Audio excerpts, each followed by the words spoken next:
Mr. Deputy Speaker, sir, we have been talking proudly of the economic progress of our country. In this connection, I would like to point out that the biggest industry in our state is the agricultural industry. But in this regard, I feel that we have not played fair with the agriculturist because today he is in great plight. In my opinion, one of the reasons for the present state of affairs is that it is the small agriculturists who form the large majority of the land owners in our state. They are suffering on account of the fact that their occupation faces many dangers over which they have no control. One of them is the vagary of the monsoon, and the other is the lack of irrigation sources. The third is the failure of investments in rising crops which could not be harvested because they have failed on account of pests. The agriculturist is also not able to do collective cultivation. I may mention that one of the first things that the new government should take upon themselves is the stabilization of prices. I would very much like that the agriculturist must be assured of a good price for his produce. There is no such assurance now. Today, the prices are at a certain level, and at the time when the agriculturist tries to sell his produce, the prices fall very much according to the likes of the speculators. I think this is a risk which he has to suffer. So I am sure it is necessary to stabilize prices. In this connection, I wish to point out that even in rich countries, agriculture is subsidized. It is a fact which we see throughout the world. I have given examples of rich countries where the farmers are intelligent and where there has been mechanization of agriculture.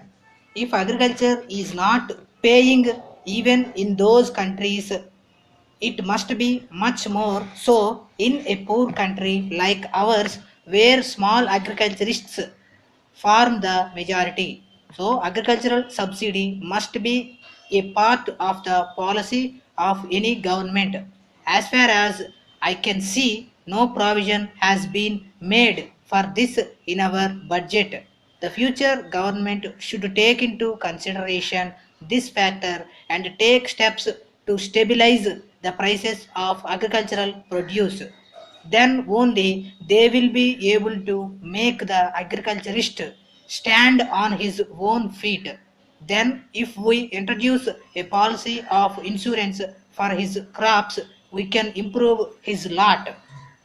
Then, so far as the middle classes are concerned, their plight has been discussed in this house again and again, and I need not go into that now. There is one other matter to which I wish to refer, namely the question of textbooks for primary school children. I have been suggesting again and again that the textbooks for children of primary schools must be of the best type.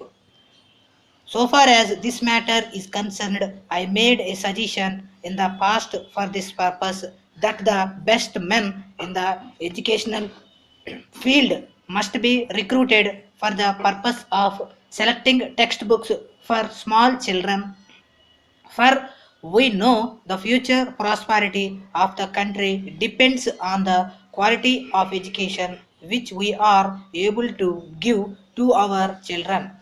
This is a matter which should not be delayed.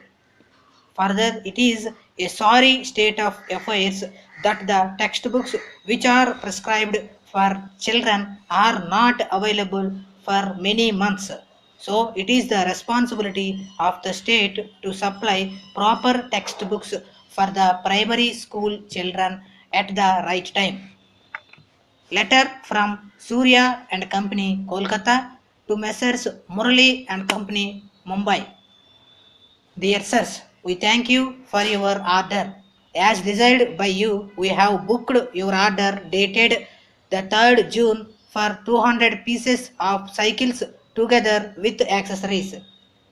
In this connection, we regret to inform you that there has been irregular power supply in the Kolkata industrial region during the past 1 month and our program of production has been affected.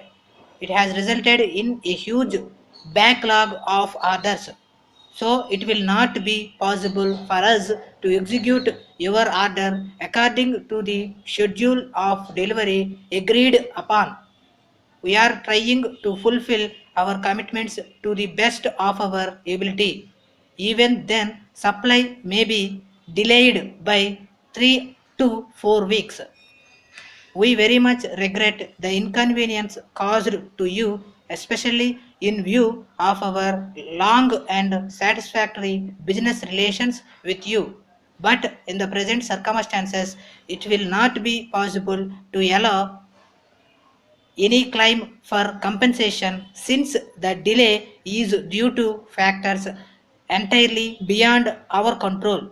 In spite of the fact that we have suffered some losses on account of the present difficulty, we are ready and willing to maintain the prices agreed upon if you are able to confirm that the ordered quantity will be accepted when supplied. We await your confirmation at an early date and we assure you of our best attention at all times. Yours faithfully.